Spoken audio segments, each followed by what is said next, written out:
Bonjour, comme promis, voici mes propositions par rapport aux exercices que je vous proposais de faire en ce qui concerne donc ces sujets de recherche. Donc pour le premier sujet, qu'est-ce que l'écologie des espèces? Plusieurs solutions. Soit vous utilisez un dictionnaire spécialisé dans le domaine de l'écologie ou de la biodiversité. Soit vous posez comme requête définition plus écologie des espèces entre guillemets. Dans ce cas-là, vous risquez de trouver le mot-clé écologie des espèces dans un potentiel soit dictionnaire spécialisé, soit site spécialisé. Pour le deuxième sujet, trouver des informations sur la race mirandaise en France. Donc la première chose à faire, c'est de savoir quelles informations on cherche, de quelles informations on a besoin. Savoir s'il s'agit d'informations sur la reproduction, sur le nombre de têtes, sur leur localisation dans le Gers, par exemple. Donc ensuite, en fonction de ce qu'on cherche, eh bien, on va poser une requête. Donc là, le plus simple reste de mettre race mirandaise entre guillemets plus France pour voir quels sites sortent. Donc il y a de fortes chances pour que ce soit des sites sur les petites races, puisque la race mirandaise est une race à petit effectif. Éventuellement, on peut rajouter le mot-clé bovin, qui peut être utile pour trouver par exemple des articles de presse, éventuellement. Mais dans tous les cas, ne pas séparer race et mirandaise pour ne pas prêter à confusion, notamment sur le mot mirandaise. Pour le troisième, pour terminer sur ce sujet-là, en France en fait est pas forcément très pertinent, il vaut mieux utiliser le mot-clé Gers, mais ceci dit, indiquer race mirandaise plus France, ça peut permettre de voir si le sujet est traité aussi dans d'autres médias plus nationaux. Pour le troisième sujet, les données socio-économiques les plus récentes possibles du Gers, donc la même chose, vous pouvez écrire données socio-économiques entre guillemets, plus Gers, en sélectionnant dans le moteur de recherche la date dans les outils, la date de moins d'un an par exemple.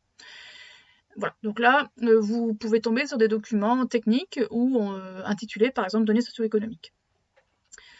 Selon ce que vous cherchez, vous pouvez également réfléchir à ce que sont ces données socio-économiques, qu'est-ce que vous cherchez précisément, et de rajouter ce mot-clé plus précis avec le mot-clé Gers, donc ça peut être par exemple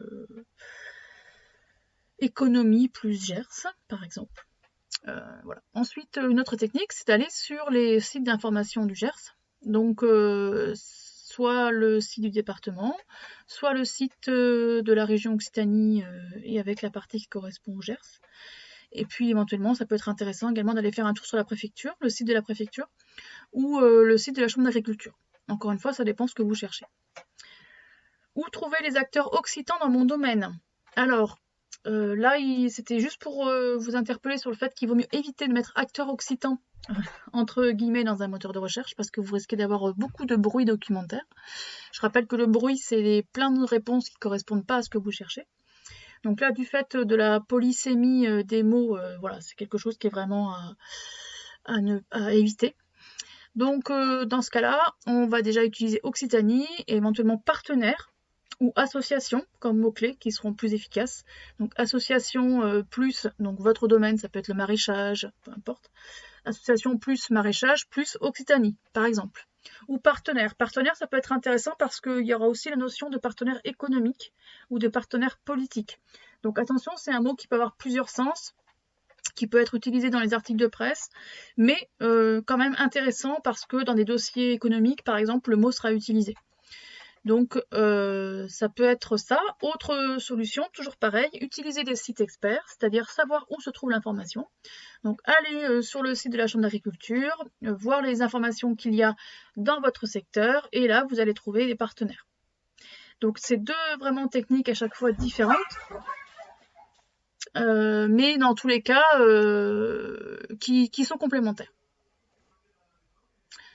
Ensuite, comparer les données pédologiques du Gers et du Tarn. Donc la donnée pédologique, ça peut convenir comme mot-clé.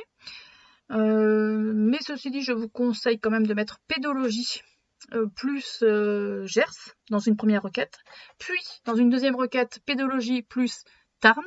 Donc là, vous aurez deux informations différentes et ensuite à vous de comparer. Dans ce cas-là, il n'y a pas, enfin, je pense que la probabilité de trouver des documents qui font eux-mêmes la comparaison est très mince, voire proche de 0. Donc, il vaut mieux faire deux requêtes différentes. Vous pouvez utiliser donc pédologie. Pédologie, dans ce cas-là, ça sera vraiment des choses scientifiques. Vous pouvez également utiliser données plus sol, par exemple, plus GERS. Voilà, là, vous aurez des choses effectivement sur la qualité des sols. Encore une fois, c'est bien de connaître les sites experts. N'hésitez pas à aller voir dans ceux que j'ai sélectionnés sur le portail documentaire du CDI. À titre indicatif, sachez aussi que très souvent, soit les départements, soit les chambres d'agriculture font des dossiers techniques sur ces questions-là. Pour le dernier sujet, qu'est-ce qui est fait pour maintenir l'habitat des orchidées sauvages et des cistules en France? Donc là, il faut arriver à traduire qu'est-ce qui est fait par un mot-clé. Donc, on peut mettre technique ou, par exemple, procédé ou plan de sauvegarde, par exemple. Plan de sauvegarde, entre guillemets, plus orchidée sauvage, entre guillemets, plus France, par exemple. Ou sauvegarde, tout simplement, plus orchidée sauvage, plus France. Voilà. Même chose pour les cistules. N'hésitez pas également à aller faire un tour dans ce cas-là sur des sites, encore une fois, experts, comme ceux des CPIE, par exemple, qui peuvent être intéressants, ou alors de chercher un centre de sauvegarde. Il peut y avoir dans certaines régions des centres de sauvegarde également. Par ailleurs, c'est le genre d'informations que vous trouverez aussi dans les revues professionnelles. Hein. Donc ça, c'est bien. C'est vrai que je ne l'ai peut-être pas dit, mais le fait d'acquérir une culture professionnelle passe aussi par le fait de lire au moins les titres des dossiers, des sujets qui paraissent dans les revues professionnelles. Ça permet notamment de se mettre en tête que ce sujet a été abordé, de voir quelles sont les tendances aussi, parce qu'il y a des modes au niveau des sujets politiques.